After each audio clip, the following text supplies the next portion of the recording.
Hello everybody, Average Gamer here. Welcome back to Canada Annexes the United States in Supreme Rule 2030. I'm back. I'm feeling not dead. I will warn you in my next few videos, because they're all being recorded probably in the same day or so. They're only going to be about 10 to 15 minutes, because as you can tell from my voice, I'm still not back 100%. But we're going to get things done. So, today... sorry, wow. I wanted to take a quick little overview here. Okay, these things are getting close. I believe there's 24 days left there. Our military forces. We will be in the process of bringing these guys home, if I'm not mistaken. If I highlight... Yeah, because you guys are all empty, right? Yep. Load into, but not unload. Okay, so yeah, so we're in the process of bringing all our European troops home. The plan is also to start extending out this and actually finishing off this. So this was the initial plan.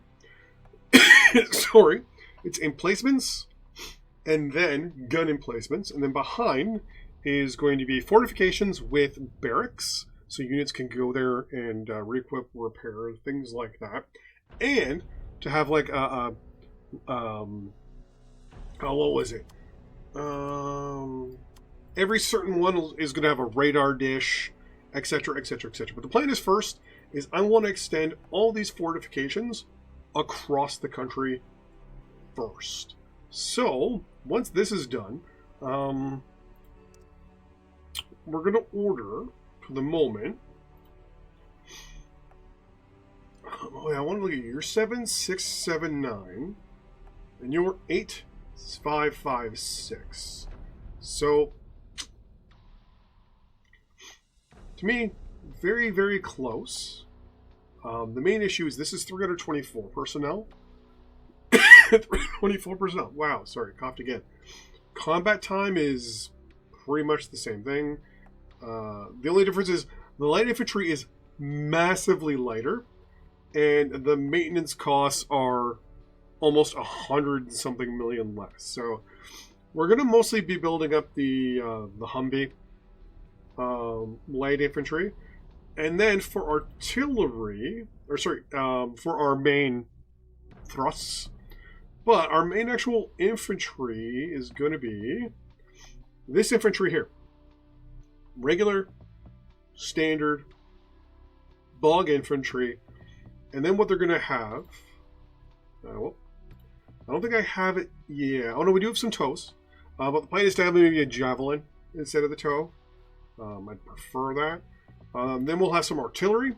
So what we're going to have is the towed howitzer here. It's got 84 range. The plan is just lob artillery shell after artillery shell. The plan is to have... on every single one of these spots is a full stack of artillery, and just have them constantly, hopefully firing rounds downrange.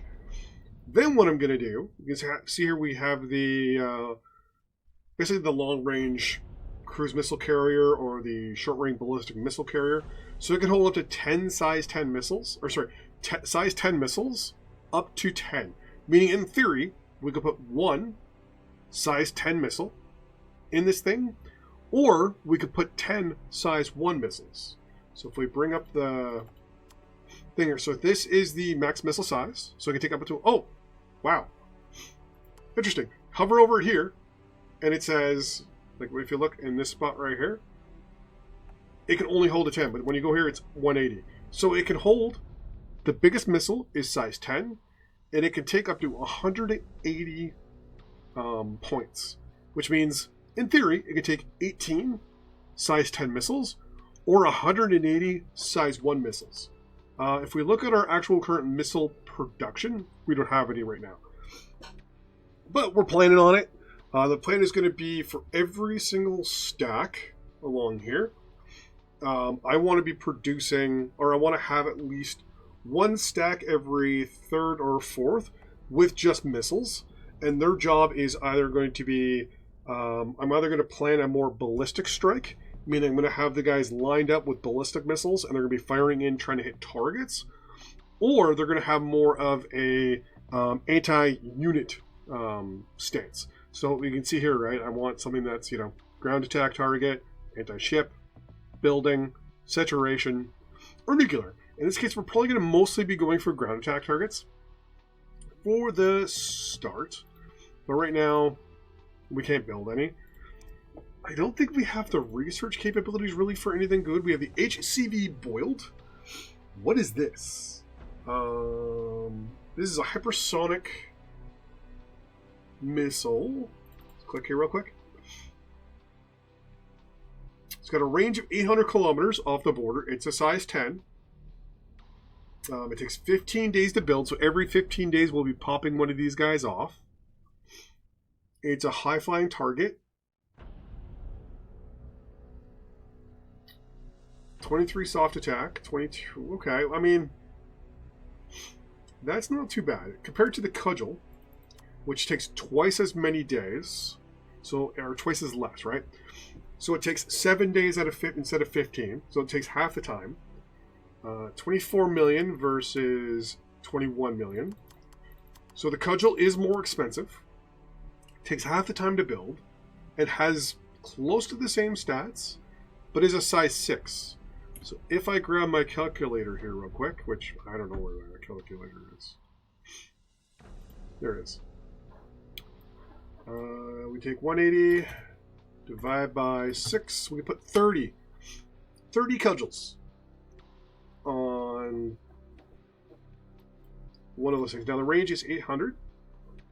So if we picked a random spot on the border and said, hey, if I place the guy here, how far could it hit? That's 600, that's 900, 800, 816. So roughly that far. So we could hit the upper couple states for most areas. If we were able to get one in southern Ontario, which is where I'd probably put a lot of them, we could hit... Wow, we've actually hit quite a bit. We pretty much hit anything here. And anything along this coast. So, I mean, that's actually not too bad. Now, question is, do I also want to go... What is that? Oh, okay. That's a new logo. It's a B2 Spirit. Looks like dropping a bomb with a nuke symbol behind it. Nice. Size 8. With this the Phoenix? Yeah. So, if I'm not mistaken, the Phoenix land attack cruise missile. I think this is a modification of... This might not be a modification of the... No, this may be a precursor to the Tomahawk. Same thing, 800 subsonic, but it does obviously a lot of damage because it's nuclear. We could also use non-nuclear thermobaric weapons, which will do, in theory, ridiculous amounts of damage. We could put 18. They take 26 days to build, though. They take almost a month. And they're about $100 million a pop. So they're really, really, really expensive. And we have the Warlock, which is the upgraded version of the Phoenix, which does basically double the damage, and it's still also a size 6. Yeah. Now, one of the things I would like to do is maybe do a mixture of both the... It does look like a shipwreck in the image, though. I like that. Maybe a mixture. Oh, intership ballistic. Land launched, air launched, naval launched. I'm assuming, though, you can use it on land units because it's showing... I mean, it's showing land launch. Silo launch, we have the Witchcraft ICBM. Part of me wants to go nuclear. And I have to admit, if I right-click, build, military... Oh, I can build silos. So the question becomes, I mean, I need to play dirty, right? I'm gonna have to go nuclear, probably, and thermobaric, and just try to like cause as much extra damage that I can. Because if I can't, it's one of those things where I have to use